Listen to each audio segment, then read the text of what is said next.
নমস্কার বন্ধুরা, আমি সঞ্চিতাস এসেন্স রেসিপিস ইউটিউব চ্যানেলে আপনাকে স্বাগত।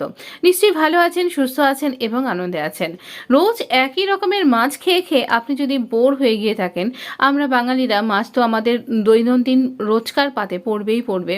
তো এই রকম মাছের রেসিপি একই রকমের খেয়ে আপনি নিশ্চয়ই একঘেয়ে হয়ে লাগে, তো বোর লাগে। তো এরকম নতুন একটা মাছের রেসিপি এবং ইউনিক একটা টেস্টি রেসিপি আপনার সাথে শেয়ার করছি। ভিডিওটাতে লাইক দিতে ভুলবেন না, আর চ্যানেলটা সাবস্ক্রাইব করে না থাকলে অবশ্য করে কিন্তু সাবস্ক্রাইব করতে ভুলবেন না।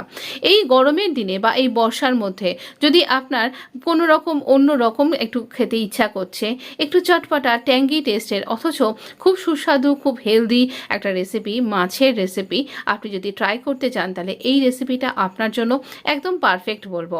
এটা যেমন হেলদি তেমনই টেস্টি আর একদম অন্য রকমের। আমি আপনাকে বলতেই পারি আপনি এই রকম রেসিপি আগে কখনো খাননি। আমি নিয়ে নিয়েছি রুই মাছের এই রকম পিসগুলো, দুটো গাদার পিস আর একটা লেজা। তো এরকম খুব ভালো করে আমরা নুন হলুদ মাখিয়ে নেব, একদম প্রপারভাবে ধারের দিকেও মাখাবো, সমস্ত দিকগুলোতে মাখাবো, লেজাতেও কিন্তু ভালো করে মাখাতে ভুলবো না। আর যখন মাখাবেন তখন খেয়াল রাখবেন যেন আপনার হাতে কাঁটা না লাগে, সাবধানে মাখাবেন। তেল আপনি যে কোনো কিছু নিতে পারেন, আমি এখানে সাদা তেলই নিয়েছি। তো মাছগুলো তেলের মধ্যে ভাজবো। হ্যাঁ, ভাজবার সময়তে খেয়াল রাখবেন যেন ডুবো তেলে ভাজাটা যেন না হয়। তো আমি এরকম 2 চামচ তেলে মাছগুলোকে ভাজতে দিলাম। নিয়েছি হলুদ, আর নুনটা গলে গেছে, এর ওপরে রয়েছে। আর লঙ্কা, হলুদ, কারি পাতা দিচ্ছি, 1 চা চামচ বেসন, তার সাথে আরও একটু দিলাম। তো দিয়ে সব কিছুকে একটুখানি জল এর সাথে অ্যাড করব পরিমাণ মতন। আগে একটু মিশিয়ে নিই, ভালো করে সব কিছুকে মিশিয়ে নেব।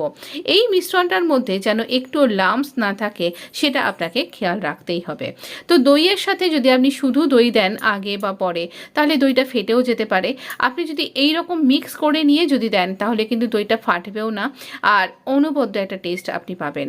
আমার মনে হলো হলুদটা একটু কম হয়ে গেছে, তাই আমি আর একটু হলুদ অ্যাড করলাম। আমি আমার কোনো রান্নাতেই লঙ্কার গুঁড়ো ব্যবহার করি না, আপনি ইচ্ছা করলে এর সাথে লঙ্কার গুঁড়ো ব্যবহার করতেই পারেন।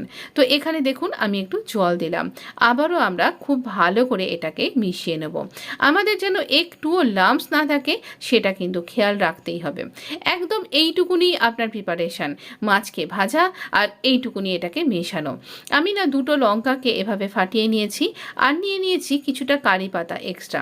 এটা আমার গাছেরই, তাই এতটা তাজা লাগছে। আপনি বাজার থেকেও কিনতে পারেন। এবার মাছটা আর তুলিনি, এই যে ফাঁকটার মধ্যে এই তেলের মধ্যে দিয়ে দিলাম, আর এই মিশ্রণটা মিশিয়ে দিলাম। এবার না আমি খানিকটা জল এর সাথে অ্যাড করে দেবো, ওই যে বাটিটা ধুয়ে ওই জলটা। তো দিয়ে সব কিছুকে একসাথে ভালো করে একটু নাড়াচাড়া করে নেব। আর সব কিছু তো ভালো করে মিশেই গেছে, এবার এটাকে ফুটতে দিন। ব্যাস হয়ে যাবে আপনার সুন্দর ফিশ কারি। এত অনবদ্য স্বাদ না, আমি আপনাকে কি বলবো। যেদিনকে এই রেসিপিটা করছেন সেদিনকে অবশ্য করে ভাতের চালটা কিন্তু একটু বেশি নেবেন। দেখছেন কত ঘন ঘন আর ভীষণ টেস্টি, একদম অন্য রকমের। আপনি কি সাউথ ইন্ডিয়ান কারি পকোড়া ট্রাই করেছেন কখনো? যদি না করে থাকেন, তাহলে আজকেই একবার করে নিন এই রকম ফিশ কারি রেসিপিটা। একদম অনবদ্য লাগবে আর একদম অন্য রকমের। মানে আমি অবশ্য করে গ্যারান্টি দিয়ে বলতে পারি, আপনি এই ফিশ রেসিপিটা তো কখনোই ট্রাই করেননি, তাই আজকেই ট্রাই করতে একবার ভুলবেন না। আর যখনই এই ট্রাই করছেন, তখন আমাকে কমেন্ট বক্সে লিখে জানাতে ভুলবেন না আপনারও কি ঠিক অনবদ্যই লাগলো। তো অবশ্য করেই কিন্তু ট্রাই করতে ভুলবেন না। খুবই হেলদি, দেখতেই পাচ্ছেন বেশি তেল মশলা নেই, অথচ এই গ্রেভিটা অনবদ্য হয়েছে। আর ওই যে বললাম, ভাতের চালটা একটু বেশি নিতে ভুলবেন না, ভাত কম পড়ে যেতে পারে কিন্তু। অবশ্য করেই এই রেসিপিটা ট্রাই না করলেই নয়। এই সামার সিজনে আর এরকম বর্ষার একটা ভ্যাপসা গরমে অনেক সময়তেই আমাদের মনে হয় দূর কিছু খেতে ভালো লাগছে না, মুখে কিছু রুচি লাগছে না। তো এই রকম একটা রেসিপি আপনি অবশ্যই ট্রাই করতে পারেন। কারি পাতার হেলদি গুণাগুণ তো অবশ্যই থাকছে, দইয়েরও থাকছে, আর তার সাথে সব মিলিয়ে দুর্দান্ত একটা রেসিপি। ভালো থাকবেন, সুস্থ থাকবেন, প্লিজ সাবস্ক্রাইব মাই চ্যানেল। ধন্যবাদ।